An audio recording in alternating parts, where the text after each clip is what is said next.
Hi, Michael Force here again with the Rise Digital Marketing Mastery Course. This is lesson number 5 here, the empathy secret, how to understand your customer's needs, how to really get into the mind of your customer to make sure that you really understand. A lot of people do, again, marketing backwards. You really need to go find out what's inside your customer or your market's mind, what they're thinking or what their problems are, what their needs are.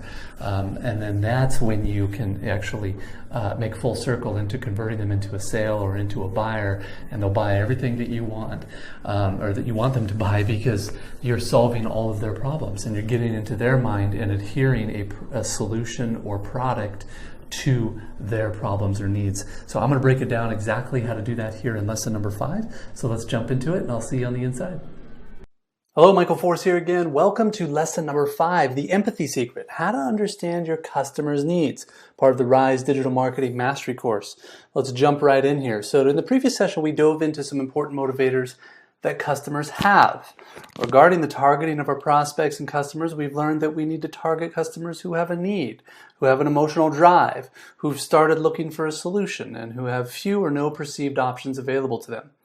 Well, another question that might come up is where and when do we start our marketing campaigns? Well, the place to start with your marketing is always with the customer's needs. So start by identifying the particular needs of your customer base and then build your entire marketing campaign around those needs. Basically, the needs of your customers will become the context in which to implement your entire marketing strategy. Also, you should never try to mold or shape the needs of your customer based on a marketing plan that you already have in mind. It's the other way around. You should always mold and develop a marketing campaign based on customer needs. The marketing plan is derived from the needs of your customer, never the other way around. So don't make the mistake of starting with what you think is great about what you sell. This will only blind you to what's really important to your customer base.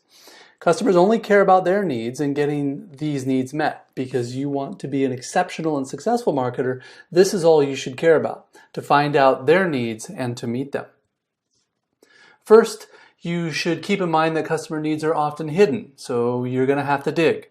We humans always like to assume that we get others, that we understand them and know what they're thinking. If you've ever been in a relationship, then you know exactly what I'm talking about.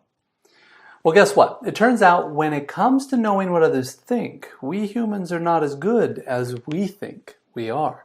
Relationships are a great place to learn this lesson, to understand that we're not as good as we think we are when it comes to reading the intentions and things inside another person's mind. We think we know what they mean. We think we know why they talk or the reasons behind why they get upset.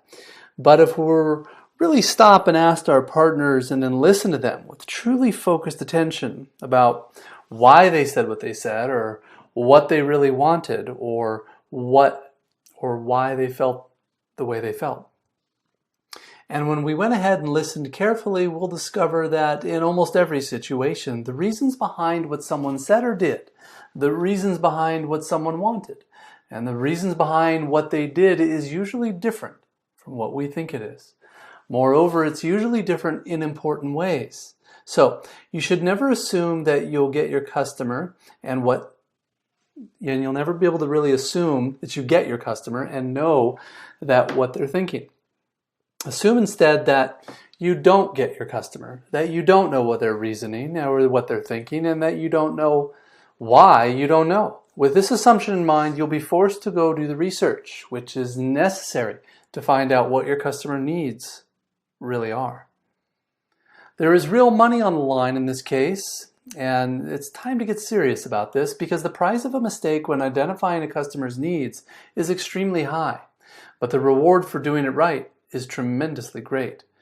It must also be kept in mind that the probability of successfully identifying all key customers' needs is very low unless you implement a one-on-one interaction with them, at least with enough of them, which we'll get into a little later. So let's talk about some of the motivators again and go a little deeper into the psychology of what's driving the needs of your customers.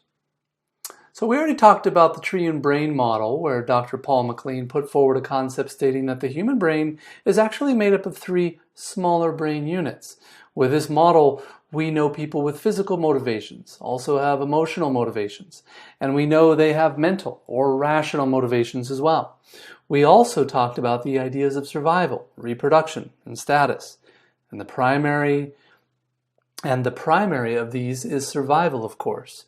Then after that, we have a need to reproduce. In order to increase our probability of these things happening successfully, we attempt to gain social rankings and increase our overall social status. In other words, we try to become higher up on the ladder within our group, tribe, or community. If you start really looking at these two models, you'll see that their essence actually overlaps with each other.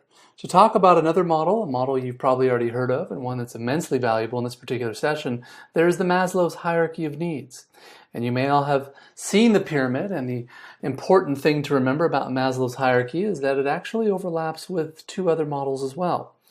The important thing to understand about Maslow is that he discovered there are two general types of needs, which he categorized as deficiency needs and being needs. Regarding the first deficiency needs are the lower needs like survival, safety, reproduction, love and belongingness, and self-expression. These lower deficiency needs are ones that we must fulfill, that drive us, like an insatiable hunger or thirst. There's also something really quite interesting about these deficiency needs. Basically, when we satisfy one of these needs, another will emerge to come right up and take its place. And this is also be a deficiency need, therefore pushing and driving us to fulfill it in turn. So for example, as soon as we meet the need of survival, as soon as we survive and realize, okay, I'm surviving, I won't die in the next few minutes, hours, days, or whatever, immediately the next deficiency need emerges, called safety. And if we get the need met, the need after that emerges called security. And once we get security met, then we have another emerge called love and belonging. And once we meet these particular needs, the next need of self-expression emerges, and finally we get that one met, the next deficiency need called self-expression comes up. So it seems like we humans have this system that will never let us rest, because as soon as we get one deficiency need met, another one pops up. It's like the game at the carnival, whack-a-mole, where you have a mole pop up of the ground and you whack it and get rid of it. But once you whack it, another one pops up elsewhere, and you got to hit that one and then just keep coming out. You keep whacking, eliminating them, only to have others pop out. It's really crazy, actually. Well, regarding deficiency needs, the good news is that eventually, if you keep working on your needs and developing yourself as a human, you will reach a higher level of called actualization by Maslow. Basically, the new set of needs stops being deficiency needs, which were driven by deficiency, lack, and hunger, and reach a new category called being needs.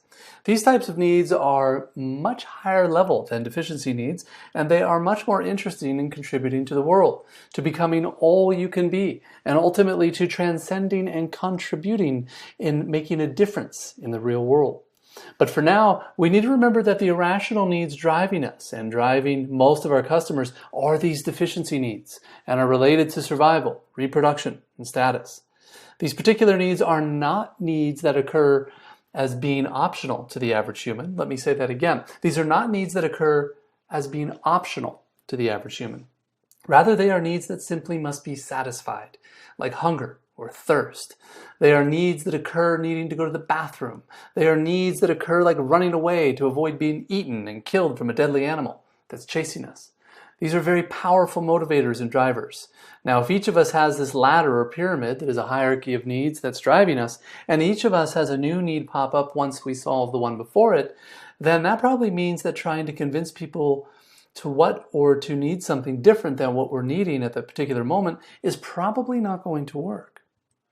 If someone at their point in life where they don't have security, you're probably not going to do very well trying to sell them a product that helps them be all they can be as human, or trying to sell them a product that helps them develop their artistic capabilities. I mean, they lack the very basic need of security, being down at the very low level, far from actualization category of needs. They're at a very base level that's more in the reptilian or mammalian brain. And unlike the basic need of security gets met, they can't even think about something like creativity, art, or being all they can be. Eugene Schwartz wrote a famous marketing book called Breakthrough Advertising. Jay Abraham says that it's the second best book on marketing ever written after Claude Hopkins' book, Scientific Advertising. And I don't necessarily agree with this, although David Ogilvy's book, Advertising, is probably up there tied with it as well. But in the event, Eugene Schwartz introduced a crucially important concept in there, and he showed us that when you think about your prospect and your target market, you need to speak to their level of sophistication. You can't talk to someone who's at a low level of sophistication as if they have a high level of sophistication or education. But you can talk to someone who has a high level of development or education with a marketing message consisting of a high level of sophistication. In other words, you have to know where your customer is at. You have to find and meet them where they're at. And in most cases, they're going to be in one of these lower primary deficiency needs and what's going to be driving them to get these particular needs met. If you want to get it right, you must talk to your customers. The fastest way to discover needs that you can fulfill with your marketing plan is to ask. You'll learn more by talking to a prospective customer for 15 minutes than you'll be by thinking or reading about it all day long. In the end, you must talk to prospective customers and invest a lot of time, effort, and energy doing it if you want to discover the most powerful needs that you can fill with your marketing. One of the mistakes that I see business owners make is a very similar mistake that I see men and women make all day long when they want to learn how to date, for example. There's a real pattern developing and has been developing for years. Men, women study books and courses very, very carefully, learning everything inside of it. So they can go buy another course or book, they read it, study it, and learn everything inside of it. And after that, they go out and get another one, or they'd even get together with other men and or women and have discussions to theorize and talk about what to do in every possible situation of dating. They would prepare for every possible contingency before they would ever actually go out and try to talk to any man or woman. It's absolutely amazing. They'd spend months or even years studying all the literature on how to overcome a fear on how to start conversations with a man or woman. They would study how to get dates and what to do on these dates, but they would never actually go out and try and have any of these because they wanted it to be perfect before they even tried it. Now, as you can probably guess, this is not a very effective technique because this world would get you locked up inside your imaginary reality more and more and more. The reality is that if you just go out and start talking to the opposite sex, you're going to learn way more than what's going on inside of them and actually how to get them attracted to you when if you're just sitting at home and studying books and training programs. Going out and getting some experience, going out and learning about what the opposite sex actually wants, basically getting firsthand experience will teach you more and more. With that being said, I happen to think that if you have the right knowledge in your head, like the kind I'm teaching here or in any of my programs, then you'll go out and interact with your prospects or your customers or potential dates, then you're going to have a significant advantage and real leverage. What I mean is the knowledge you're learning in this program or the other programs that I have should be applied in conjunction with the knowledge you get from actually going out and meeting prospects, customers, and or potential dates. There are a lot of people that buy my courses and trainings and they go through them, but they never actually get out there and do the work. They don't discover their own gold mine and by going out in the world, by talking to their prospective customers. You'll hear me say this a lot if you study my various trainings and courses. The most important thing you can do for the long-term success of your business is to invest time every day interacting with your prospective customers, and that's it. Interact with your prospective customers and specifically do so by asking them what their problems, fears, anxieties, and worries are. What are they frustrated about? Also ask them what their wants and their aspirations and what their needs, desires, and or fantasies are. When you do this, you will get a world-class PhD education in your customers' needs. And with this priceless information, you can go back and shape your marketing in order to mold the ultimate product and service.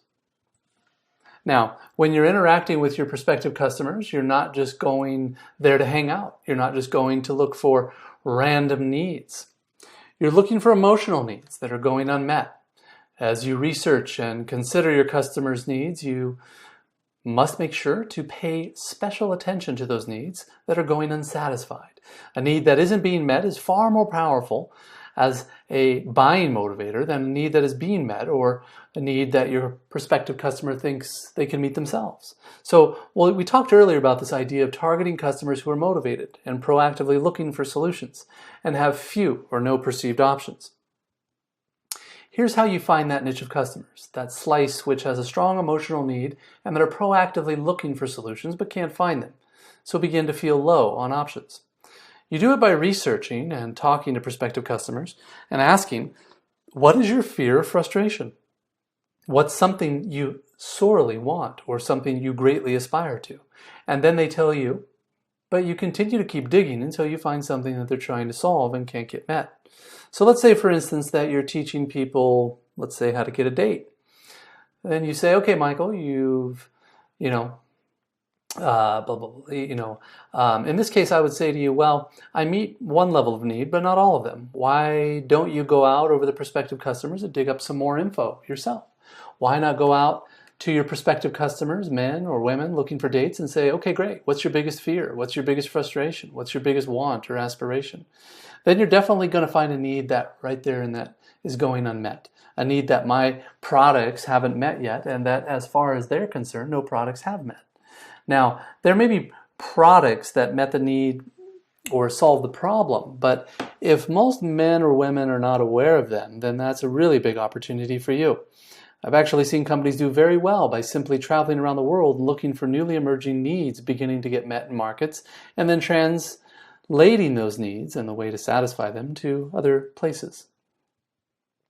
I watched, for example, the idea of text messaging. I remember when it first started. It was absolutely huge in Europe and in Japan. I remember people text each other all the time over in Europe and Japan, but no one did it in America. Well, that's because most people didn't realize that there was an unmet need to send a short message quickly and directly without having to do it synchronously. In other words, communicating without having to get on the phone and a call, but also without a long process that would require someone to write a letter or create an email, was a need that had been going unmet. Sure enough, it got met in Europe and Japan, and then after and later in America. Now, the need has been satisfied all over the world, and you can find huge niches like this, giant categories that are available where you can make like millions or even billions, all by simply looking for unmet needs that are out there. And now with the advent of globalization, we are entering an age of widespread innovation, change, and development. New manufacturing techniques are being made available with incredible advances in the areas of importing and exporting, the internet, software, and more. Therefore, we have amazing abilities at our fingertips to find tiny little niches and sell to people all over the world. This is literally creating a golden age of marketing opportunities, a renaissance of unmet needs that you can help fulfill. I know people that sell and make money in the weirdest niches, of which many have successful make millions of dollars.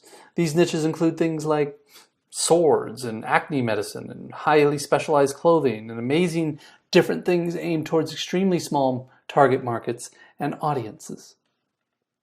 And then when you start adding informational products and training services, which is an area that I'm particularly fond of, the possibilities really become endless. And with all this, the way to begin, the way to find those emotional needs that have been yet satisfied is to get out there and start talking to customers. Start asking them about their needs and what's not being met. To show you just how vital this function is finding visible marketing opportunities, until this day, I still haven't found in a situation where customers had all their needs met. Every single situation I've studied about my customers or prospective customers showed a significant opportunity to take advantage of. So let's do an exercise. Let's identify emotional hot buttons. And by doing this emotional hot button exercise, we're going to get better at identifying emotional needs. Identifying emotional needs that are being driven by our older brains will in the end significantly help us to identify great niche and business opportunities. Identifying those emotional hot buttons will also help us identify entire categories of opportunities. And within these hot buttons, we'll find our appeals, our angles, our calls to action, our hooks, as well as how we can use them to create powerful marketing. Okay, so let's jump into the exercise here. When someone experiences a problem, pain, or challenge, or desire in their lives, it sparks a chain reaction of thought, emotion, and behavior. Typically, this pattern is based on a few key emotional hot button issues that drive the person to seek a solution. Use this exercise to identify these emotional drivers so you can use them in your marketing to connect with your prospective customers and motivate them to buy from you. In other programs that I've trained and lectured over the years, I've consistently taught this as the starting point for all marketing campaigns. This is what I've used for years whenever I start creating a marketing campaign and documents. A simple exercise where we start by identifying a prospective customer's fears and frustrations, followed by identifying their wants and aspirations.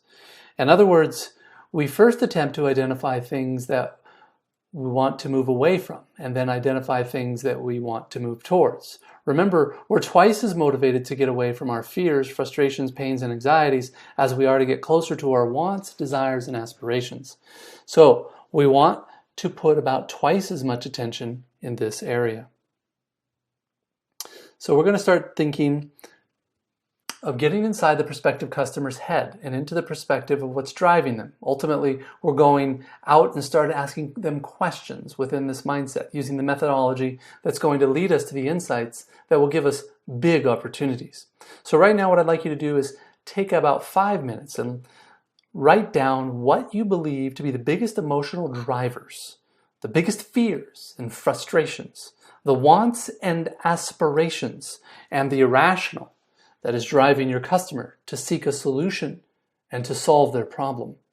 Write down 2 lists of fears and frustrations and wants and aspirations, and then I'll see you in the next lesson. Take care.